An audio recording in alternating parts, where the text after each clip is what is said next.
విషసర్పాలు తర్వాయి భాగానికి స్వాగతం. సో మన నావల్లో విషసర్పాలు ఎవరో తెలుసుకుందామా? సుహాసిని, లాలు, జాను, శంభునాథు, జింబు, వీళ్ళందరూ కృష్ణన్ మనకు తెలిసిన పాత్రలు కదా. ఇందులో విషసర్పాలు ఎవరు చూద్దామే. కథలోకి వెళ్ళిపోయి తెలుసుకుందాం. వారిద్దరూ ఇప్పుడు ఉదయం 10 గంటలకు కలుసుకుని మాట్లాడుకుంటున్నారు. కృష్ణన్ అన్నాడు, జాన్ నాకు ఫోన్ చేశాడు రాత్రి. హత్యాస్థలాల్లో మొన్న తీసిన ఫోటోల్లో ఆ మైక్రోఫోన్స్ ఆగంతకుల్ని డ్రింక్ మోర్ బార్ వాళ్ళు గుర్తిస్తారేమో చూస్తానన్నాడు. మళ్ళీ ఫోన్ చేస్తానన్నాడు, కానీ చెయ్యలేదు. అతడు వెళ్ళిన కారు మనకు రాత్రే ద్వారకా ముందు దొరికింది. నాకొకటి అనిపిస్తోంది మిస్టర్ లాల్. ఏమిటి? శత్రువులకి 2 స్థావరాలు ఉండాలని. అవును, ఒక స్థావరంలో నుంచి మీరు చూస్తుండగానే మరో దాంట్లో జాన్ బందీ అయిపోయినట్లున్నాడు. ఓహ్, అతను మీకోసమే వెళ్ళాడు. మీరు ఇలా బయటకొచ్చారు, అతను లోపలికి వెళ్ళాడు. అంతే జరిగింది. వాళ్ళు మీ కారును తమ వద్ద ఉంచుకోదలుచుకోలేదు, అందుకే ద్వారకా ముందు వదిలేసిపోయారు. లాల్ తలూపాడు. అదే జరిగి ఉండవచ్చు. Okay, never mind. అతనికేమీ కాదు, వాళ్ళు హాని చెయ్యరు. వాళ్ళకు ఆలోచన లేదు. నన్ను తమ అతిథిగా బాగానే చూసుకున్నారు. వాళ్ళ మనిషిని నేనొకడిని చంపినప్పటికీ జాన్ని వాళ్ళు అతిథిగానే ఉంచుకుని ఆపరేషన్ పూర్తయ్యాక వదిలేస్తారు. అలాగే ఆశిద్దాం అన్నాడు కృష్ణన్ వాచి చూసుకుంటూ. 10:30 అయింది, ఇక వెళ్దామా? తలూపాడు లాల్ లేస్తూ. జెంటిల్మెన్, నగరంలో మరికొన్ని హత్యలు జరిగాయి. మనం నివారణోపాయాల్ని ఆలోచించినా ఈ హత్యలు నిరాటంకంగా జరిగిపోయాయంటే మన వ్యవస్థలో, మన ఆలోచనల్లో ఎక్కడో లోపం ఉందని తెలుస్తోంది. సత్వరం ఈ లోపాన్ని కనుక్కుని మనం సరిదిద్దుకోకపోతే ఈ హత్యల పరంపరకి అంతుండదు. పబ్లిక్లో మన ఇమేజ్ దెబ్బతింటుంది. ఇప్పటికే ప్రజలు మన అసమర్థతను వేలెత్తి చూపుతున్నారు. మినిస్టీరియల్ లెవెల్లోంచి కాల్ మీద కాల్స్ వస్తున్నాయి సంజాయిషీ కోసం. నిన్న మనం ప్రజలకి అన్ని జాగ్రత్తలు హెచ్చరించినప్పటికీ ఈ 3 హత్యలు జరిగిపోయాయి. సుహాసినీదేవి యథేచ్ఛగా రాత్రి స్వైర వివహారం చేసింది. అఫ్కోర్స్ ఒక ప్రయత్నం విఫలమైంది. ఈ హతులందరూ తమకేం కాదనే గుడ్డి నమ్మకంతోనో, లేక అసలు ఈ పరిస్థితుల గురించి తెలియకనో, లేక అంత త్వరలో తమకు అలాంటిది జరుగుతుందని ఊహించకనో ఉన్నారు. అందుకే వాళ్ళు మన హెచ్చరికల్ని పాటించలేదు. ఎవరూ మనం కోరిన ప్రకారంగా పోలీస్ స్టేషన్స్లో ఇన్ఫర్మేషన్ అందివ్వలేదు. బహుశా రేపు చూద్దామనుకుని ఉంటారు. దీనికి ఒక కారణం ఉంది జెంటిల్మ్యాన్. అదేమిటంటే మనం స్నేక్ సొసైటీ ఉత్తరాల్ని స్వాధీనపరుచుకున్నామని నిన్న ప్రకటించాము. అది వాళ్ళలో భయాందోళనల్ని తొలగించి ఉంటుంది. మరొకటి, ఇక ముందు రాయబోయే లేఖకురాళ్ళకి తమ వివరాలు పోలీసుల చేతుల్లో ఉంటాయనే భయం కలిగి ఆ ప్రయత్నానికి సాహసించరనుకుని ఉంటారు. ఈ 2 సరైనవే. అయితే పొరపాటు ఎక్కడ ఉందంటే ఆ రోజే అప్పటికప్పుడే చాలా ఉత్తరాలు సొసైటీకి చేరిపోయాయని తెలియకపోవడంతో. జెంటిల్మెన్, ఈ అనర్థం మన ఆలోచన లోపం వల్లే జరిగిందని ఒప్పుకోవాలి. సొసైటీకి ఆ ఉత్తరాలు ఎలా అందాయి? పోస్టాఫీసుల్లోంచి కాదు, స్పెషల్ బ్రాంచ్ క్లారిఫై చేస్తోంది. మరి క్లియరెన్స్ బాయ్స్ మీద దాడులు జరిపి కూడా కాదు. వాళ్ళంతా సురక్షితంగా బ్యాగుల్ని పోస్టాఫీసులకి చేరవేశారు. అయితే గమనించాల్సింది వాళ్ళ కలెక్షన్లో సొసైటీ ఉత్తరం ఒక్కటీ లేకపోవడం. కేవలం మనకి పోస్టాఫీసుల వద్ద లెటర్ బాక్సుల్లోనే అవి లభించాయి. చాలా తక్కువ సంఖ్యల్లో, 32 మాత్రమే. దీన్ని బట్టి ఒకటే స్పష్టమవుతోంది. అదేమిటంటే జెంటిల్మెన్, క్లియరెన్స్ టైం కంటే ముందుగానే నేను నగరంలోని అనేక ప్రాంతాలలో లెటర్ బాక్సులు అనధికారికంగా తెరవబడ్డాయని, వాటిలోంచి స్నేక్ సొసైటీకి పోస్ట్ అయిన ఉత్తరాలు మాత్రమే మాయమయ్యాయి. అలా చేయడం పోస్టాఫీసుల్లో వీలు కాదు కాబట్టి అక్కడి బాక్సుల జోలికి పోలేదు. ఓన్లీ గాడ్ నోస్ వాళ్ళకి ఎన్ని ఉత్తరాలు లభించాయో మనం ఊహించలేం. ఇంతవరకు చెప్పి అందరి వంక చూశాడు డీజీపీ. కాన్ఫరెన్స్లో అందరూ తలలు పంకిస్తూ శ్రద్ధగా వింటున్నారు. జెంటిల్మెన్, తిరిగి కొనసాగించాడతను. నిన్నటి హత్యలు, ఈ 3 హత్యలు ఇదివరకు జరిగిన ప్రకారమే జరిగాయి. గుండెల్లో పొడిచి అవే రకం కత్తులతో. కాకపోతే ఈసారి కత్తులకి లేబుల్స్ లేవు. వాళ్ళ ఉద్దేశం స్పష్టమవుతోంది. ఆ ఉత్తరాలు రాసిన వాళ్ళని ఇంప్లికేట్ చేయదలుచుకోలేదు వాళ్ళు. కాబట్టి ఆ లేఖకురాళ్ళని కనుక్కోవడం మనకి దుస్సాధ్యం. ఒకవేళ హితుల సన్నిహితులకెవరికైనా వాళ్ళ ప్రైవేట్ జీవితాల గురించి తెలిసి ఉంటే తప్ప. అప్పుడు వాళ్ళు ముందుకొస్తారనే గ్యారంటీ కూడా లేదు. ఈ 3 హత్యాస్థలాల్లోనూ మనకు ఏ ఆధారమూ దొరకలేదు. వేలిముద్రలు లేవు. ఆమె గ్లౌస్ ధరిస్తోంది. 4వ ప్రయత్నం జనార్దనరావు అనే అంబర్పేట నివాసి అయిన లెక్చరర్ మీద జరిగినప్పుడు అతడు ఆమెను అదే కత్తితో గాయపరిచి తప్పించుకోగలిగింది. ఆమె కారెక్కి పారిపోయింది. ఆ కన్ఫ్యూజన్లో జనంలో ఎవరూ కారు నెంబర్ చూడలేకపోయారు. కానీ దాన్ని వైట్ అంబాసిడర్గా గుర్తించారు. ఆ కత్తిని జనార్దనరావు పోలీస్ స్టేషన్లో అందించాడు. దాన్ని రక్తపు మరకలతో సహా ప్రిజర్వ్ చేయడం జరిగింది. కానీ జనార్దనరావు తన మీద ఎవరీ ప్రయత్నం చేయించింది వెల్లడించడానికి నిరాకరిస్తున్నాడు. పరువు ప్రతిష్టల భయానికి అయి ఉంటుంది. ఇక మనం మేల్కొనాలి. ఇంకా ఇలా ఘోరాలు జరగడానికి వీల్లేదు. Thank God. రాత్రి ఆ 4వ ప్రయత్నం విఫలం కాకపోతే ఇంకెన్ని హత్యలు జరిగావో. తన కారు నెంబర్ తెలిసిపోయి పోలీసులు ఎలర్ట్ అవుతారనే భయానికి అంతటితో ముగించుకొని ఆమె వెళ్ళిపోయింది. లేకపోతే మరికొన్ని హత్యలు నిశ్చయంగా జరిగేవి. ఇవాల్టి నుంచి పాట్రోలింగ్ రాత్రిపూట మరింత పటిష్టం చేయాలి. ఆమె మళ్ళీ అదే కారులో వస్తుందనుకోను. కనిపించే ప్రతి కారుని సుహాసిని కోసం చెక్ చేయాలి. She a perverted case, psychomaniac and dangerous murderous. ఆమెను సజీవంగా పట్టుకొనడం సాధ్యం కాకపోతే we must not hesitate to shoot her down. అలాగని ఆమె కనిపించిందే తడవుగా ఆ పని చెయ్యకండి. It should be a last resort. Trigger happy officers సహనం పాటించాలి. మన ఆఫీసర్లు చాలా సహనపరులు, సానుభూతిపరులు కూడా. ఆడప్రాణి ఎంత క్రూరమైనదైనా సరే కనిపించిందే తడవుగా ఆయుధాలు ప్రయోగించరు వాళ్ళు అన్నాడు లాల్ అందర్నీ నవ్వుతూ చూస్తూ. అక్కడున్న వాళ్ళంతా మొహమాటంగా ఇబ్బందిగా మొహాలు చూసుకుని తలలు దించుకున్నారు. డీజీపీ కూడా నవ్వాడు. All right, now you see mister Lal, you are the leading man. మొదటి నుంచి మీరిందులో ఇరుక్కుని ఉన్నారు కాబట్టి, కొంతకాలం వాళ్ళ ఆతిథ్యం పుచ్చుకుని వచ్చారు కాబట్టి, వాళ్ళ ఆకారాల నుంచి మొత్తం వాళ్ళ మోడస్ ఆపరెండి గురించి మీకున్నంత విస్తృత పరిచయం మాకింకా ఏర్పడలేదు కాబట్టి, వాళ్ళ పూర్తి వ్యవహారాన్ని సత్వరం అంతమొందించటానికి మిమ్మల్ని సారథ్యం వహించమని కోరుతున్నాను. లాల్ వెంటనే తలూపాడు. అయితే నేను కొన్ని సూచనలు చెయ్యాలనుకుంటున్నాను. ప్రాణభయం ఉన్న వాళ్ళెవరైనా సరే ఇప్పటికైనా వాళ్ళ బిడియం బెరుకు అన్నీ వదిలేసి పోలీస్ స్టేషన్స్లో ఆ ఇన్ఫర్మేషన్ డిపాజిట్ చేయడం మంచిది. గ్యాంగ్ దగ్గర ఇంకా చాలా ఉత్తరాలు ఉన్నాయి. ఈరోజు ఎవరెవరిని ఎన్నుకుంటున్నారో తెలియదు. చీకటి పడితే అందరూ జాగ్రత్తగా ఉండాలి. ఎవరూ తలుపు కొట్టిన వెంటనే వెళ్ళి తీయకూడదు.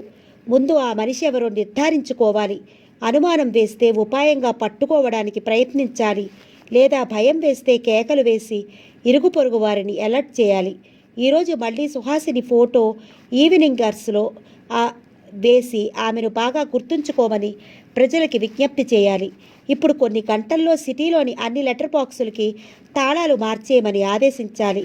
కొన్ని వందలుగా ఉన్న లెటర్ బాక్సులన్నిటి వద్ద మనం నిఘా ఏర్పాటు చేయలేం కనుక ప్రతి గంటకు వాటిలో క్లియరెన్స్ జరిగేటట్లు చూడమనాలి. వీలైనంత వరకు నిఘా కూడా ఏర్పాటు చేయాలి. ఇక సుహాసిని తిరిగి అదే కారులో కానీ అసలు వేరే కారులో కానీ వస్తుందనుకోలేం. ఇంకేదైనా ఒక వాహనాన్ని లేదా వేర్వేరు వాహనాల్ని ఉపయోగించవచ్చు. Train, bus, auto, taxi, rickshaw ఇలా ఏ పబ్లిక్ వాహనాల్లోనైనా బయలుదేరితే ఆనవాలు మరుగుపరుచుకోవచ్చు. బురకా వేసుకుని లేదా ఏ శాలువా లాంటితో కప్పుకుని దీన్ని కూడా హెచ్చరించాలి. లాల్ చెప్పి వాళ్ళ అభిప్రాయం కోసం చూశాడు. వాళ్ళు అంగీకారంగా తలలు ఊపారు. కళ్ళు విప్పి చూశాడు జాన్. తనెక్కడున్నాడో అక్కడే ఉన్నాడు. రాత్రి నుంచి ఇదే గది. ఆ గదిలో పైన వెంటిలేటర్లోంచి మాత్రం కొంత వెలుతురు వస్తోంది. లైటు లేదు, ఫ్యాన్ లేదు. ఇంట్లో శబ్దాలు, మాటలు స్పష్టంగా వినిపిస్తున్నాయి. రాత్రి అతను దెబ్బతిని పడిపోయాక ఏం జరిగిందో తెలియదు. చాలాసేపటి తర్వాత కళ్ళు తెరిచి చూస్తే ఈ గదిలో ఉన్నాడు. పడుకోబెట్టి కట్టివేయలేదు. జేబుల్లో తన వస్తువులేవీ లేవు. చేతికి వాచి కూడా లేదు. అప్పుడొక ఎత్తుగా భారీగా కుడిచెంపకు కురుపుతో ఉన్న మనిషి వచ్చి తనకేమీ పర్వాలేదని అన్నాడు. అన్ని సదుపాయాలు చక్కగా అమరుతాయి, రెస్ట్ తీసుకోమన్నాడు. తిరిగి తెల్లవారేక ఇద్దరు రివాల్వర్ మనుషులు వచ్చి బాత్రూంకి తోడుకుని పోయారు. అక్కడ పావుగంట సేపు ఉండనిచ్చి తిరిగి గదికి తెచ్చారు. మర్యాద చేశారు, ఫలహారాలు పెట్టారు. అవన్నీ సుష్టుగా ఆరగించి గాఢ నిద్రపోయాడు జాన్. తిరిగి ఇప్పుడే కళ్ళు తెరిచాడు. ఇప్పుడు చాలా దగ్గరలో మాటలు వినిపిస్తున్నాయి. లేచి మంచం దిగి కుడివైపు గోడ దగ్గరికి కదిలాడు. చెవులు రెక్కించాడు.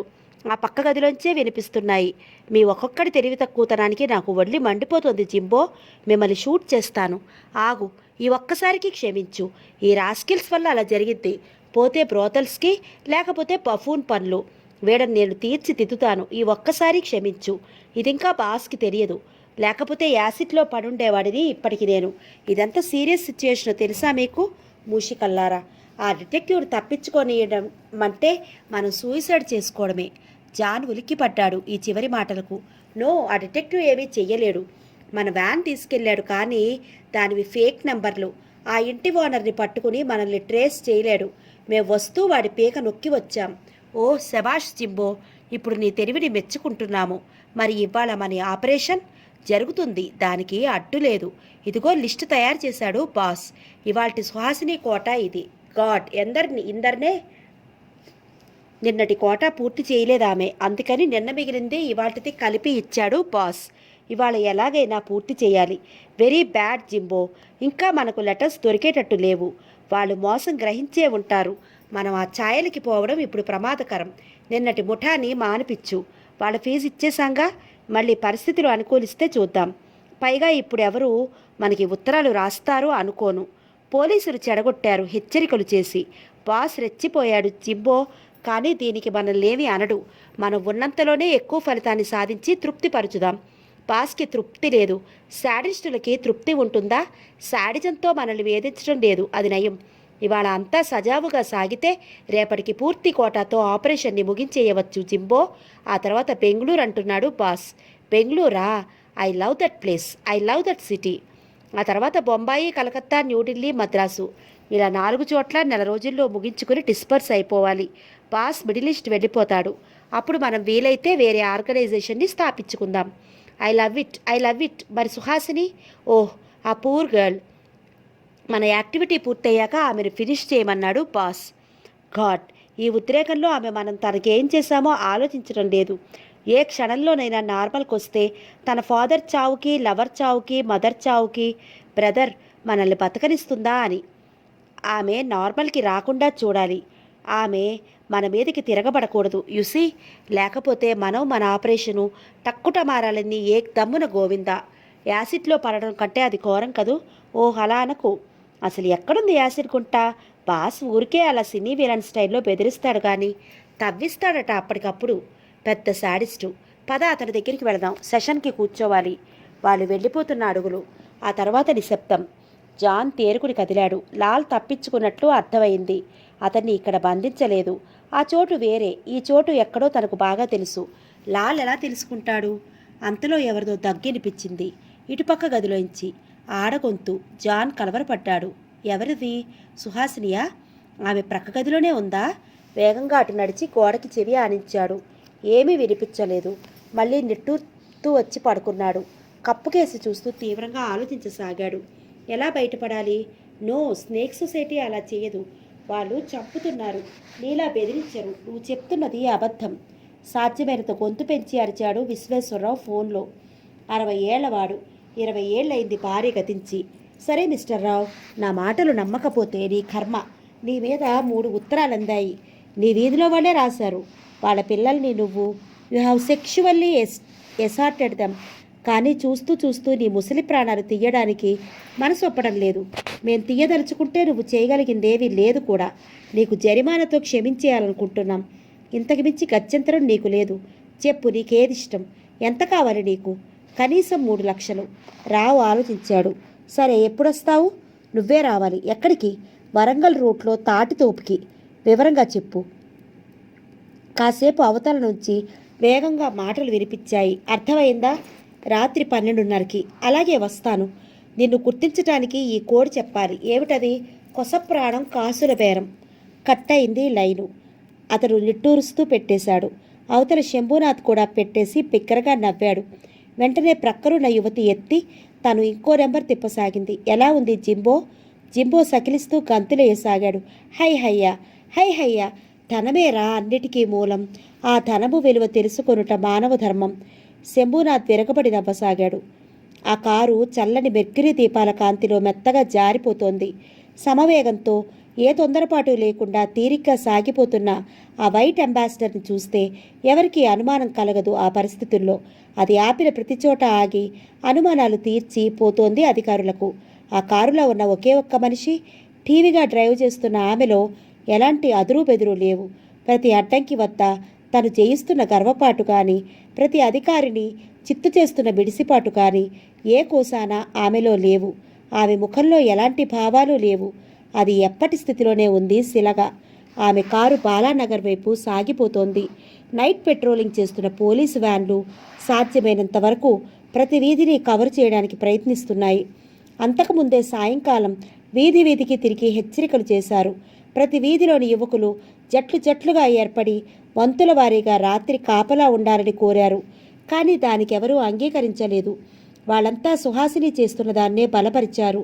ఇదెవరో దుండగులు ధనం కోసం చేస్తున్న హత్యల గొడవ కాదు. ఈ హత్యలు ఒక ఉన్నతాశయంతో జరుగుతున్నాయి. సమాజంలోని చీడ పురుగుల్ని ఏరివేస్తోంది సుహాసిని. దీనికెప్పుడూ తన సమ్మతి ఉంటుందని సుహాసినీదేవి జిందాబాద్, స్నేక్ సొసైటీ వర్ధిల్లాలి అంటూ సహాయ నిరాకరణకే పూనుకున్నాయి అన్ని విద్యార్థి సంస్థలు. పోలీసులకి సమస్య వచ్చి పడింది. దీనికి పూర్తిగా తామే ఎదుర్కొనాలని నడుం కట్టారు. అయితే పైకి విశ్వాసంతోనే ఉన్నా సరిపోని బలగంతో ఇది తమకు సాధ్యమేనా అన్న శంక పీకుతూనే ఉంది. ఒంటరి స్త్రీలతో తమకు తారసపడుతున్న ప్రతి కారు వర్ణనని, అది వెడుతున్న మార్గాన్ని, టైముని ఎప్పటికప్పుడు ట్రాన్స్మిట్ చేయసాగారు. ప్రస్తుతం వైర్లెస్ కారులో కృష్ణంతో ప్రయాణిస్తున్న ఆ వివరాలన్నీ రికార్డ్ చేస్తున్న లాల్ తదేక ధ్యానంతో వాటిని అనలైజ్ చేయసాగాడు. ఇప్పుడు సమయం 1:30 అవుతోంది. ఇంతవరకు అనుమానాస్పదంగా ఏ కారు తటస్థపడలేదు పాట్రోలింగ్ స్క్వాడ్స్కి. ఈ 3 గంటల నుంచి లాల్ రికార్డు చేసిన కార్ల సంఖ్య 211. ఇందులో కేవలం ఒక్కసారే తారసపడ్డ కార్ల సంఖ్య 57. 2-3 సార్లు కనిపించిన సంఖ్య 122. 3 నుంచి 5 సార్లు కనిపించినవి 81. ఈ 3 వర్గాలకి చెందినవి. అవి తారసపడ్డ స్థానాలని గమనిస్తే వాటి గమన మార్గాల్లో ఎలాంటి సంశయము కలగడం లేదు లాల్కి. అవన్నీ నేరుగా తమ గమ్యాలకే సాగిపోతున్నట్లు తెలుస్తోంది వివిధ పాయింట్ల వద్ద అవి తీసుకున్న ప్రయాణ కాలాన్ని బట్టి చూస్తే. కానీ 4వ వర్గంగా ఇంకో కారుని, ఒకే ఒక్క కారుని కూడా విభజించాల్సి వచ్చింది. ఇదే మిగిలిన వాటన్నిటికంటే భిన్నంగా ఉంది. ఇది 14 సార్లు తారసపడింది. అన్నిసార్లు వివిధ ప్రాంతాలలో. ప్రతిసారి తారసపడ్డప్పుడు తీసుకున్న టైం కూడా ఎక్కువే. ప్రయాణ మార్గం అస్తవ్యస్తంగా ఉంది. అది 10:20కి యూనివర్సిటీ రోడ్లో కనిపిస్తే 10 నిమిషాల తర్వాత విద్యానగర్లో 2 సార్లు కనిపించింది. 10:50కి అంబర్పేటలో 2 సార్లు కనిపిస్తే 11:15కి కాచిగూడలో 3 చోట్ల కనిపించింది. 11:45కి దిల్సుఖ్ నగర్లో 1 చోట కనిపిస్తే 12:10కి ఈదీ బజార్లో 2 చోట్ల కనిపించింది. మళ్ళీ 12:23కి క్యారవాన్లో కనిపిస్తే 12:48కి మెహదీపట్నంలో కనిపించింది. తిరిగి 1 గంటకు లకడీ కపూల్ వద్ద కనిపిస్తే 1:21కి బాలానగర్లో కనిపించింది. అక్కడి నుంచి ప్రస్తుతం లేటెస్ట్గా అందిన దాన్ని బట్టి 1:42కి సనత్ నగర్లో ఉంది. ఈ పరిశీలన లాల్ని ఆందోళన పరిచింది. అప్పటికే సమయం చాలా మించిపోయిందని అనిపించింది. ఆ కారు వలయాకారంలో నగరాన్ని చూడుతోంది. అది వైట్ అంబాసిడర్ నంబర్ APQ 7070. అందులో ఒక్క స్త్రీ మాత్రమే ప్రయాణిస్తోంది. ఆమె వయసు 25లోపే ఉంటుంది. కానీ ఎందుకో ఆమె ఎక్కడా సుహాసినిగా గుర్తింపబడలేదు. Well you see Krishnan, this is our destination. ఏది? ఈ APQ 7070 వైట్ అంబాసిడర్ ఇప్పుడు సనత్ నగర్ చేరింది. Are you sure? Damn sure. Come on, let us there. Alert force quick. Krishnan కవాల్న రిసీవర్ అందుకుని అందులో అరవసాగాడు. వాళ్ళ కారు అప్పుడు పబ్లిక్ గార్డెన్స్ దగ్గర ఉంది. అప్పుడు ఆమె కారు దిగి చకచకా నడవసాగింది ఆ వీధిలో. కారుని తక్షణ పలాయనానికి వీలుగానే ఉంచింది మెయిన్ రోడ్డు వైపు తిప్పి. ఆమె అడుగులు దూరంగా పడుతున్నాయి. ఆమె దృక్కులు ఇళ్ల తలుపుల మీద ఉన్నాయి. ఆ వరుసలో వీధికే ముఖద్వారాలున్న ఆ ఇళ్ల తలుపులన్నీ మూసి ఉన్నాయి. వీధిలో అంత రాత్రి వేళ ఎవరూ లేరు. కనీసం ఆమెను చూసి మొరిగేందుకు కుక్కైనా లేదు. వీధి దీపాలు కాంతివంతంగా ఉన్నాయి. అప్పుడు ఆమె ఒక ఇంటి ముందు ఆగింది. మెట్లు ఎక్కి మూసి ఉన్న ఇంటి తలుపు మీద కొట్టబోతూ ఆగిపోయింది. ఆమె ఒక్కసారి తన చేతులు చూసుకుంది. ఖాళీ. త్రుళ్ళిపడి మెట్లు దిగి గబగబా నడవసాగింది వచ్చిన దారిన. పరిగెడుతున్నట్లు ఆదరాబాదరగా నడిచి వెళ్ళి కారును చేరుకుంది. గబాల్న డోరు లాగి హ్యాండ్ బ్యాగ్ను అందుకుంది. చటుక్కున తెరిచి అందులో నుంచి ఒక కత్తిని ఎన్నుకుంది. తిరిగి బ్యాగు పెట్టేసి డోరు మూసేసింది. అప్పుడు నిట్టూర్చిందామె స్థిమితపడి. ఓసారి వీధిలో ఇరువైపులా చూసి తిరిగి నడవసాగింది. అర నిమిషంలో మళ్ళీ ఆ ఇంటి ముందుకు వచ్చి తలుపు కొట్టింది. ఎవరూ పలకలేదు. గొళ్ళెం పట్టుకుని కొట్టింది మళ్ళీ. ఉలుకు పలుకు లేదు. దబాదబా బాదింది మళ్ళీ. లోపలేదో అలికిడయింది. ఆమె వెంటనే పక్కకు జరిగి నిలబడింది. ఎవరు? లోపల నుంచి మాటలు వినపచ్చాయి. నేను సుమలతని, జాగ్రత్తగా చెప్పిందామె అలాగే నిలుచుని. సుమలత? ఏ సుమలత? అప్పుడే మర్చిపోయావా? అడుగులు పూర్తిగా దగ్గరయ్యాయి. తలుపు అవతల నుంచే మాటలు వినిపించాయి. ఓహ్, నువ్వా? నువ్వింత రాత్రి ఎందుకు వచ్చావు? ముందు తలుపు తీ, నీతో మాట్లాడాలి. ఇంత రాత్రి నాతో ఏం మాట్లాడాలి? ముందు తలుపు తీ త్వరగా. అప్పుడు గొళ్ళెం తీస్తున్నా చప్పుడయ్యింది. ఆమె కత్తి ఉన్న కుడి చేతిని వెనుక దాచుకుంది. తలుపు తీసి అతను నువ్వింత రాత్రి ఇలా రావడం అని అనబోతూ ఆమె ముఖంలోకి చూసి ఆగిపోయాడు. ఆగిపోయి చూస్తుండపోయాడు అలాగే కళ్ళు నేరు తెరుచుకుని. నువ్వు సుమలతవి కదూ? నువ్వు సుమలతవి కాదు, సుహాసిని. అతని అరుపుతో పాటే ఒక్కసారి దూరం నుంచి సైరన్లు వినిపించాయి. ఆమె ఉలిక్కిపడి విసురుగా కుడి చేతిని అతని మీదకి విసురబోయింది. అతడు వెనక్కి దూకేస్తూ ఆమె పొట్ట మీద చెయ్యి వేసి నెట్టేశాడు. మెట్టు మీద నుంచి జారి ఆమె అమాంతం కింద పడింది వెల్లకిలా. సైరన్లు దగ్గరయ్యాయి. అతనొక్క గంతులో వచ్చి మళ్ళీ ఆమె మీదకి ఉరికాడు. ఉన్మాదిలా పోటు తిన్నాడు. భుజం పట్టుకుని కేక వేశాడు. పక్కకు పడ్డాడు. సైరన్లు ఇంకా దగ్గరైపోయాయి. ఆమె ఒక్క ఉదుటను లేచి వీధిలోకి తిరిగిన హెడ్లైట్స్ను చూసి పరుగు తీసింది అక్కడి నుండి. అదిగో పారిపోతోంది ఆమె. లాల్ అరుపుకి ఇంకా వేగం పెంచాడు డ్రైవర్. దుమ్ము లేపుకుంటూ సైరన్ మోగించుకుంటూ ఆ ఇరుకు వీధిలో శరవేగంగా వచ్చేస్తున్న కారుని, దాని వెనుక జీపుని చూసి ఆమె లేడిలా గెంతుతూ ఉరికి తన కారుని చేరుకుంది. ఆ వాహనాలు ఇంకా 30 గజాల దూరంలో ఉండగానే స్టార్ట్ చేసి తూకించింది. మెయిన్ రోడ్ మీదకి ఆగకుండా దూసుకెళ్లసాగింది. అప్పుడు ఎదురుకుండా వచ్చేసిన మరో జీపును చూసి బెదిరి అడ్డదిట్టంగా పోనిస్తూ దానికి గుద్దేసి పక్కకి విసిరేసి అదే వేగంతో పలాయనం చిత్తగించింది. ఆమెను తరుముతున్న వాహనాలకి ఈ జీపు అడ్డుపడటంతో గొంతెత్తి తిట్టాడు కృష్ణన్. లాల్ కారు దిగి పరిగెత్తసాగాడు. ఆల్పెట్ అంబాసిడర్ వెనుక రివాల్వర్ తీసి పట్టుకుని. ఆ కారు రోడ్డు మలుపు తిరిగిపోతుండగానే ఒకచోట ఆగిపోయి 3 సార్లు కాల్చాడు. 3 గుళ్ళు వృధా అయ్యాయి. ఆ కారు అదృశ్యమైంది. లాల్ రెచ్చిపోతూ మళ్ళీ పరుగు తీశాడు. మలుపు తిరిగి మళ్ళీ కనిపించిన ఆ కారుని మరో 2 సార్లు షూట్ చేశాడు. ఒకటి విండ్షీల్డ్ని, మరొకటి వెనుక టైర్ని బద్దలు చేశాయి బుల్లెట్లు. కారు వేగం తగ్గిపోయి వంకర టింకరగా పోతూ 50 గజాల దూరంలో ధడాలున ఓ ఇంటి గోడకి గుద్దేసి ఆగిపోయింది. వెనుక నిలిచిపోయిన 3 పోలీసు వాహనాలు అప్పుడు పరిగెత్తుకుంటూ పోతున్న లాల్ని అందుకున్నాయి. లాల్ ఒక దాంట్లో దూకేశాడు. ఆలోపే ఆమె కారు దిగేసి రోడ్డు మీద ఉరకసాగింది. ఈ అలజడికి నిద్రలేచి వచ్చేసాగారు జనం.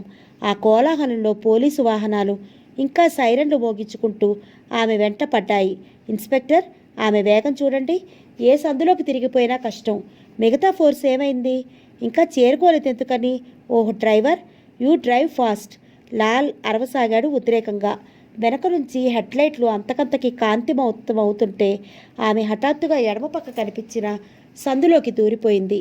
హాల్ట్. ఆ సందులోకి ఆ వేగంతో మలుపు తీసుకోలేవు వాహనాలు. అంతా దూకేసి పరుగు తీశారు గబగబా. అప్పటికే ఆమె కనిపించడం మానేసింది ఆ చీకటి సందులో. వీళ్ల బోట్ల చప్పుడులో ఆమె అడుగులు వినిపించడం లేదు. అంతా ఇంకా ఉద్రేకం తెచ్చుకుని అరుచుకుంటూ పరిగెత్తసాగారు. సుహాసిని, నువ్వు లొంగిపో, మేము షూటింగ్ ఓపెన్ చేస్తున్నాం. కృష్ణ నరిచాడు గాల్లోకి 2 సార్లు పేల్చి. సమాధానం లేదు. మనిషి జాడలేదు. హఠాత్తుగా అప్పుడు ఆ వాహనాలు సందులోకి తిరగడంతో మొత్తం వీధంతా హెడ్లైట్లతో వెలిగిపోతోంది. ఆమె జాడ లేదు. పరిగెడుతున్న వాళ్ళ కాళ్ళకి ఓ పందికొక్కు అడ్డు వచ్చింది. అది రివ్వున రోడ్డవతలికి దూకేసి మాయమైంది. వాళ్ళింకా ముందుకు సాగిపోయారు. సందు చివరి దాకా వెళ్ళి ఇరువైపులా చీలిపోయిన మార్గాల్ని 2 జట్లుగా విడిపోయి అనుసరించారు. వాహనాలు వాళ్ళ వెనకే వెళ్ళాయి. వాళ్ళింకా హెచ్చరిక చేస్తూ వీధి వీధికి తిరిగారు. ఇళ్ల తలుపులు కొట్టి ప్రతి ఇంట్లోనూ చూశారు. మొత్తం పేటంతా గంటసేపు గాలిచ్చారు. వచ్చి చేరుకున్న అదనపు బలగాన్ని చుట్టూ మోహరింపచేశారు. వల బిగించారు. క్షుణ్ణంగా గాలించారు. ఆమె లేదు. ఎవరికీ మళ్ళీ ఎదురు పడలేదు, కనిపించలేదు. ఎవరికీ, ఆ ప్రాంతపు వాసులెవరికీ కూడా ఆమె ప్రత్యక్షం కాలేదు. 2:30 గంటల గాలింపు అనంతరం విరమించుకున్నారు. అంతా తిరుగుముఖం పడుతున్న క్షణంలో అప్పుడు లాల్కేదో తట్టింది. ఓ కృష్ణన్, పందికొక్కు, మనకిందాక అడ్డొచ్చిన పందికొక్కు, అదెక్కడి నుంచి వచ్చింది? అదెందుకు తికమక పడ్డాడు కృష్ణన్. ఓ కమాన్, ఇంకో పొరపాటు, పోండి. లాల్ పరిగెత్తుకుంటూ తిరిగి మొదటి సందులోకి వచ్చాడు. అక్కడ ఇరువైపులా చూసుకుంటూ నడుస్తూ కొంత దూరంలో టక్కున ఓ చోట ఆగిపోయి చూశాడు. ఎడమ పక్క అక్కడ ఒక బడ్డీ కొట్టు ఉంది. దాని కింద 6 చదరపు అడుగుల మేరకు అడుగున్నర ఎత్తులో ఖాళీ స్థలం ఉంది. అక్కడంతా చెత్తా చెదారం పోగై ఉంది. లాల్ వెంటనే జనంలోంచి టార్చ్ తీసుకుని వేసి చూశాడు. ఆ చెత్త చెదిరిపోయింది. అందులో పడి ఒక చెప్పు కనిపిస్తోంది. ఆమె ఇక్కడ దాక్కుంది దీని కింద అరిచాడు లాల్ చెప్పు అందుకుంటూ. ఆ పందికొక్కు ఇక్కడి నుంచే ఉరికింది. మనం వెళ్ళిపోయింది చూసి ఆమె ఇటు నుంచి తప్పించుకుంది. అందరూ స్తబ్దులై చూస్తున్నారు. ఆ సమయంలో ఆమె వాళ్లకు కొన్ని 100 గజాల దూరంలో ఉంది, గబగబా నడిచిపోతూ. అదే సమయంలో కంట్రోల్ రూమ్కి వివిధ ప్రాంతాల నుంచి 6 హత్యల సమాచారాలు అందాయి, ఒకదాని తర్వాత ఒకటి. వరంగల్ రూట్లో తాటితోపు. గాలి వీస్తోంది రివ్వున. గాలికి తాటాకుల చప్పుడు విపరీతంగా ఉంది. ఆ చప్పుడు భయం కొలిపే కారు చీకట్ల మధ్య గబగబా అటూ ఇటూ తిరుగుతున్నాయి అక్కడ ఆకారాలు. వాహనాలు వచ్చి ఆగుతున్నాయి, మళ్ళీ వెళ్ళిపోతున్నాయి. మనుషులు నడిచి వస్తున్నారు, తిరిగి వెళ్ళిపోతున్నారు. వస్తువులు చేతులు మారుతున్నాయి, అదృశ్యమవుతున్నాయి. ప్రవేశ మార్గంలా ఏర్పరిచిన చోట ఇద్దరు సాయుధులు వచ్చే ప్రతి వారిని సోదా చేస్తున్నారు. కోడ్వర్డ్ అడుగుతున్నారు. మొహాలపై టార్చీలు వేస్తూ కొసప్రాణం కాసులు బేరం. అలా లోపలికి అనుమతించబడ్డ వాళ్ళంతా 40 గజాలు నడిచి ఒక జీపును చేరుకుంటున్నారు. ఆ జీపు పూర్వం మిలిటరీ వాహనమని, 2 ఆర్మీ వాళ్ళను వధించి అపహరించబడిందని వాళ్ళెవరికీ తెలిసే అవకాశం లేదు.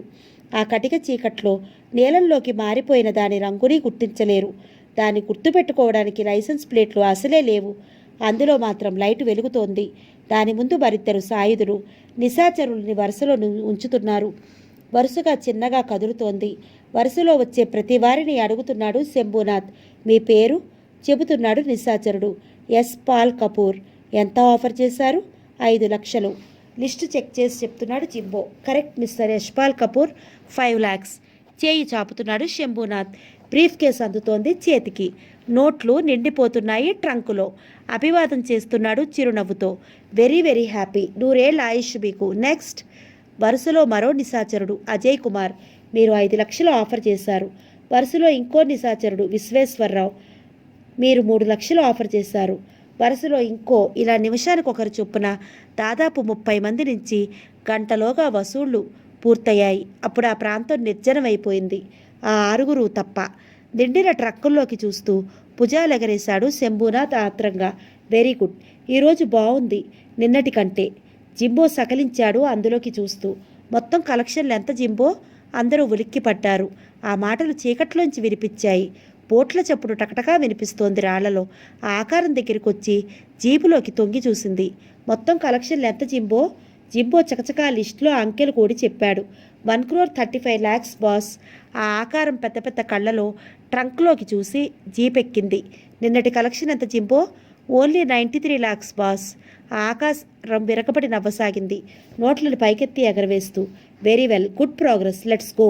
కొన్ని క్షణాల తర్వాత 1,35,00,000 లూటీ ధనంతో ఉత్సాహంగా పయనమయ్యారా 7 దొండగులు తమ నెలవుకి.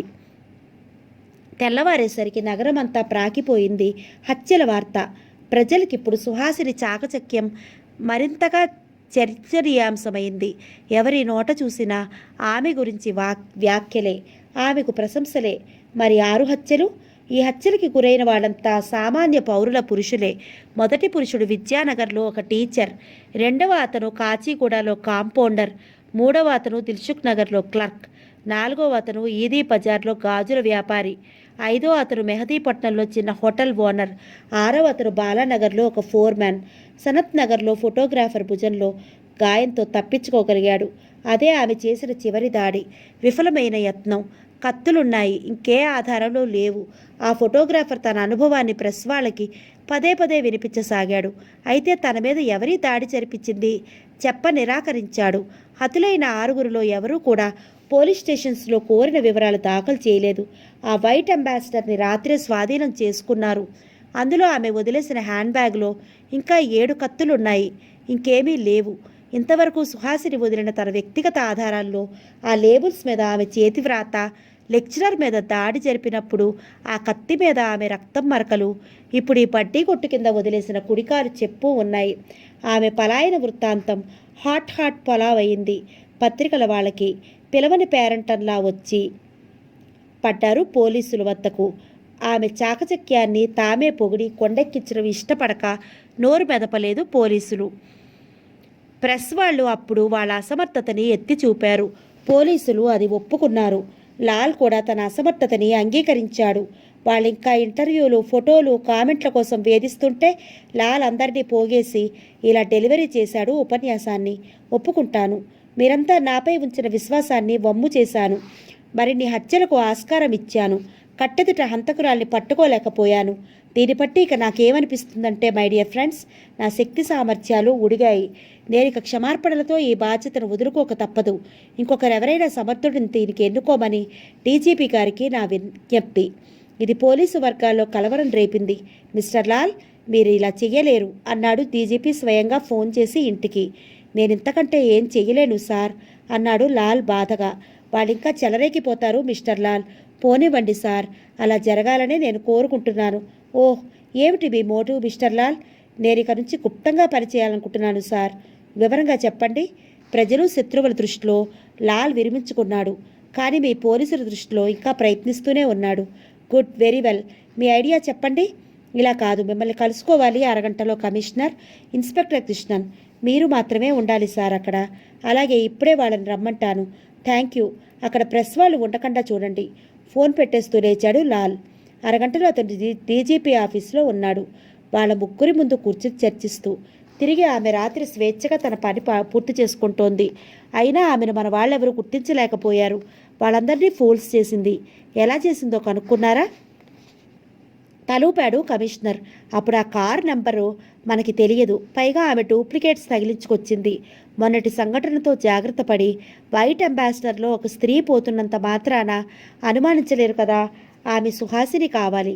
వాళ్ళంతా సుహాసిని కోసమే చూస్తున్నారు తప్ప ఇతరులని అంత పరీక్షగా చూడరు. ట్రాజడీ ఏమిటంటే ఆమె మారు రూపంలో ఉందని అప్పుడు ఎవరికీ తెలియదు. ఆమె ప్రతి హత్యాస్థలంలోనూ గ్లౌస్ ఉపయోగించింది, కానీ కారు నడుపుతున్నప్పుడు మాత్రం అవి లేవు.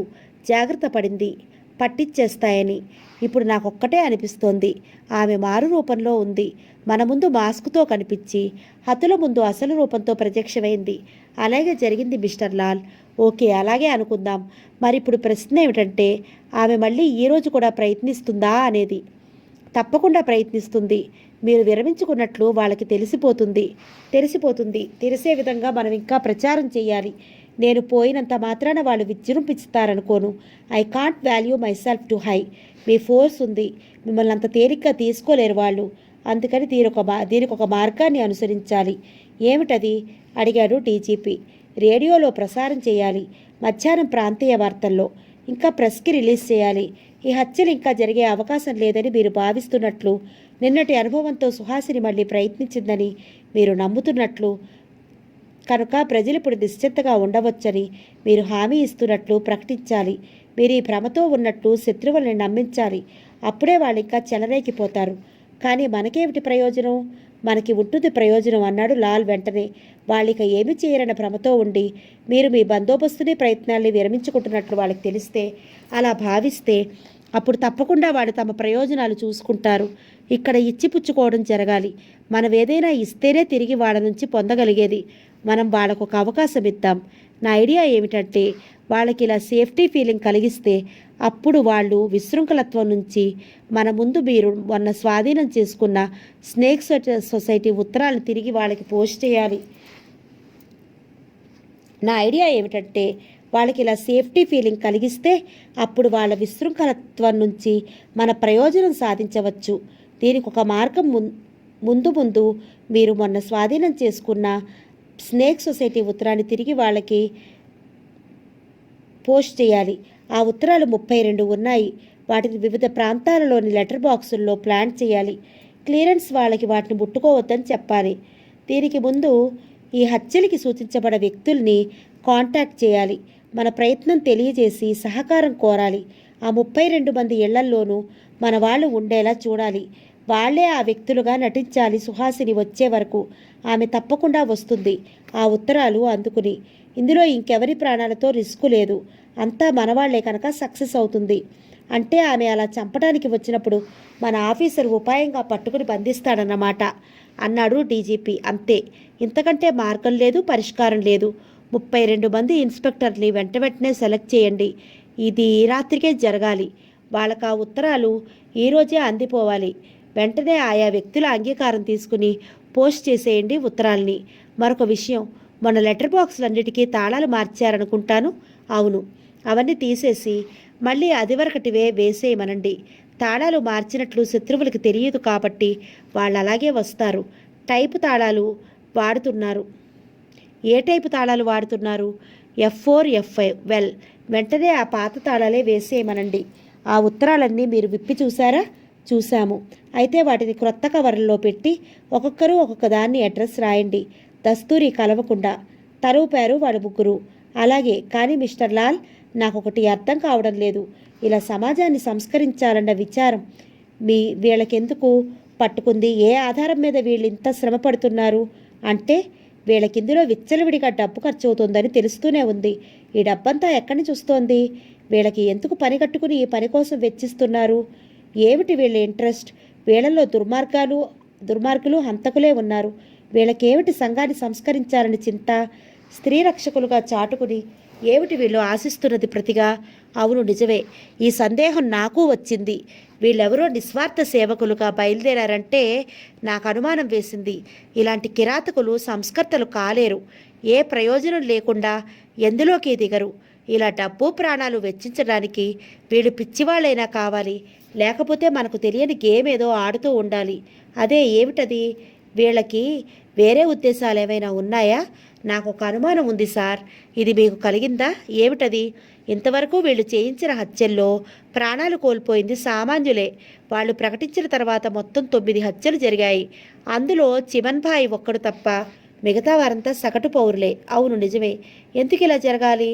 ఉన్నత వర్గాల వాళ్ళలో చెడ్డవారే లేరా? వాళ్ళ మీద ఉత్తరాలే అందలేదా? మరి చిమన్ పాయ్ను తప్ప ఎవరినీ ముట్టుకోలేదెందుకు? ఓహ్, అర్థమైంది మీ పాయింట్ అన్నాడు డీజీపీ ఉద్రేకంగా. మీరంటున్నది వాళ్ళు బ్లాక్మెయిలర్స్ అనా? బ్లాక్మెయిలర్స్. లాల్ మెరుస్తున్న కళ్ళతో చూశాడు. అవును, బ్లాక్మెయిల్ ఎందుకు చేయకూడదు? సుహాసిని ఫిక్లీవ్గా ఉపయోగించుకుంటూ తమ ఆశయాలు మనకు నమ్మిస్తూ తద్వారా మీరు ఏమీ ఇచ్చుకోలేని సామాన్యులను చంపి ధనికుల్ని భయపెడుతూ డబ్బెందుకు పోగేసుకోకూడదు వాళ్ళ నుంచి? దట్ ఈస్ కరెక్ట్ అన్నాడు కమిషనర్. ఇదే జరుగుతుండాలి అన్నాడు డీజీపీ. అందుకే ధనికుల హత్యలు కావు. చిమన్ భాయ్ మొండికేసి ఉంటాడు, చంపారు. ఇతరులకు డబ్బుకు కొలుపుతూ ధనికులకు ఆమె భయాన్ని సృష్టిస్తూ డబ్బు గుంజుతున్నారు బెదిరించి. ఇది గుట్టుగా జరుగుతోంది. ఈ హత్యల్ని మనకు ఎక్స్ప్లెయిన్ చేయడానికి సుహాసిని ఫీక్ లీవ్గా ఉపయోగించుకుంటున్నారు వాళ్ళు, బ్లాక్మెయిల్లో రహస్యం బయటపడకుండా. వెల్, ఇలాగని నమ్మకంగా అనుకోలేము అన్నాడు లాల్. అయినా ఈ అభిప్రాయం కూడా ప్రకటించండి. వాళ్ళు త్రుళ్ళి పడతారు. పైగా ఈ యాంగిల్ ప్రజలు తెలుసుకోవడం అవసరం. అప్పుడు ఎవరైనా ఉంటే నిర్భయంగా మనకు ఫోన్ చేస్తారు, ఆ ముఠావాత పడవాళ్ళు. ఓకే, మధ్యాహ్నానికల్లా ఇవన్నీ వెల్లడైపోతాయి అని కమిషనర్ని చూశాడు డీజీపీ. అతను తలూపాడు. మీరు చెప్పినట్లే జరిగితే బహుశా ఈ రాత్రికి సక్సెస్ అవుతాం మిస్టర్ లాల్. అవుతాం అన్నాడు లాల్ నమ్మకంగా. అయితే మీరిప్పుడేం చేస్తున్నారు? నేను అంటూ కృష్ణన్ వైపు తిరిగాడు లాల్. ఇన్స్పెక్టర్, అతనేమయ్యాడు? సుహాసిని అన్న సతీష్ ఎక్కడున్నాడు? ఏం చేస్తున్నాడు? కబురు లేదేమిటి? కృష్ణన్ తలగొక్కుంటూ అతను కనిపించడం లేదు లాల్ అన్నాడు. ఎందుకని? ఏమో, అంటే తల్లి మృతి తర్వాత చాలా ఎక్సైట్ అయ్యాడు. అది సులభం కాదు. అనవసరంగా ప్రాణాల మీదకి తెచ్చుకోకు అన్నాను. తల్లి మృతి తర్వాత చాలా ఎక్సైట్ అయ్యాడు. లాల్ అంతకుల్ని అంతమొందిస్తానని శపథం చేశాడు. అది సులభం కాదు, అనవసరంగా ప్రాణాల మీదకి తెచ్చుకోకు అన్నాను. అప్పుడు కోపం తెచ్చుకుని నన్ను అవమానపరిచాడు చాలా మాటలతో. ఓహ్, అతనెక్కడున్నాడు ఇప్పుడు? ఏమో తెలియదు. ఆ రోజు తర్వాత మళ్ళీ కనిపించనే లేదు. నేను తెలుసుకుంటాను, ఇంటికి వెళ్ళి చూస్తాను. ఇప్పుడు ఆ ఇంట్లో అతనొక్కడూ మిగిలాడు. సుహాసిని ఉన్నా లేనట్లే. అతనికి దుర్గతి పట్టకూడదు, ఉండాలి వంశవృద్ధికి. సెలవు తీసుకున్నాడు లాల్ లేచి. ఏపీఎస్ 13. అలాగే అలాగే నారాయణ్, ఆ పని నువ్వు వెంటనే పూర్తి చేసే. మిగతా వాళ్ళకి ఎగ్జాంపుల్గా ఉంటుంది. కాస్త జాగ్రత్త, ఇది పట్టపగలు సుమా. ఓకే గుడ్, తర్వాత త్వరగా వెళ్ళు చెప్పి ఫోన్ పెట్టేశాడు జింబో. ఏమిటది జింబో? శంభునాథ్ అడిగాడు. నారాయణ్ ఫోన్ చేశాడు. మన గురించి విశ్వేశ్వరరావు కక్కేశాడట. ఎవరు? చిన్నపిల్లల్ని ఖరాబు చేసే ముసలాడేనా? ఆవెధవే. ఎలా కక్కేశాడేమిటి? ఫోన్ చేశాడట చాదర్ఘాట్ పోలీసులకి. రాత్రి తనెలా మోసపోయింది, ఎంత డబ్బులు ఇచ్చింది చెప్పాడట. ఓహ్, మన హెచ్చరిక పాటించలేదన్నమాట. రేడియోలో పోలీసులు ప్రకటించగానే ఉత్సాహపడిపోయి ఉంటాడు. పోలీసులకి ఎలా తట్టిందంటావు మన వ్యవహారం? ఎక్కడో వీక్ పాయింట్ ఉంది. నువ్వేమన్నావు? వేడివేడి బెచ్చి తినిపించమన్నాను ముసలాడికి. అందరికీ ఎగ్జాంపుల్గా ఉంటుంది. Very good. శంభునాథ్ కిటికీ దగ్గరికి వెళ్ళి బయటికి చూడసాగాడు. అయితే రాత్రి మనం చోటు మార్చాలేమో జింబో. మార్చాలి, అక్కడ పోలీసులుంటారు. మరో చోట ఎన్నుకుని వెంటనే ప్యాట్రన్స్కి తెలపాలి. కమాన్ లెట్స్ గో బాస్ దగ్గరికి. పక్క గదిలో ఈ మాటలు విన్న జాన్ ఆవేశపడ్డాడు. పిడికిలితో గోడ మీద కొట్టి వచ్చి మంచం మీద కూర్చున్నాడు. జరుగుతున్న మోసం అతని ఉద్రిక్తుల్ని చేస్తోంది. నిన్న రాత్రి ఇల్లంతా నిర్మానుష్యమైపోవడం, కేవలం తలుపవతల ఇద్దరే కాపలా ఉండడం, సందడి అతనికి అర్థం కాలేదు. కానీ తర్వాత తిరిగి ఇంట్లో ఎప్పటి సందడి ఆరంభమైనప్పుడే తెలిసింది అసలు కథ. జరుగుతున్న మోసం. వాళ్ళు రాత్రి చాలా డబ్బుతో తిరిగి వచ్చినట్లు వాళ్ళ మాటల్ని బట్టి తెలిసింది. ఆ తర్వాత వాళ్ళలో కలవరం. సుహాసిని తిరిగి వచ్చి జరిగింది చెప్తుంటే వాళ్ళంతా బెదిరారు. కానీ తమకు ఇక్కడ ప్రమాదం లేదనిపించి ఉంటుంది. ఇక మకాం మార్చలేదు. ఇప్పట్లో మార్చరు. పోలీసులు తెలుసుకునేటట్లు లేరు. ఇక తన వల్లే కావాలి. తను బయటపడితే తప్ప కాదు. జాన్ పడుకుని బాగా ఆలోచించాడు. ఇప్పుడు వీళ్ళకేదో ఆపద వచ్చి పడినట్లుంది. రాత్రి డబ్బు కట్టలు కలెక్ట్ చేసే చోటు మార్చాలనుకుంటున్నారు. మళ్ళీ రాత్రి అంతా వెళ్ళిపోతారు. బయట ఇద్దరే ఉంటారు. అప్పుడు చూడాలి అవకాశం. ఆ ఇద్దరిని చిత్తు చేయలేడా? అతడు తీవ్రంగా ఆలోచించసాగాడు. నెక్స్ట్ పార్ట్ రేపు చెప్పుకుందాం.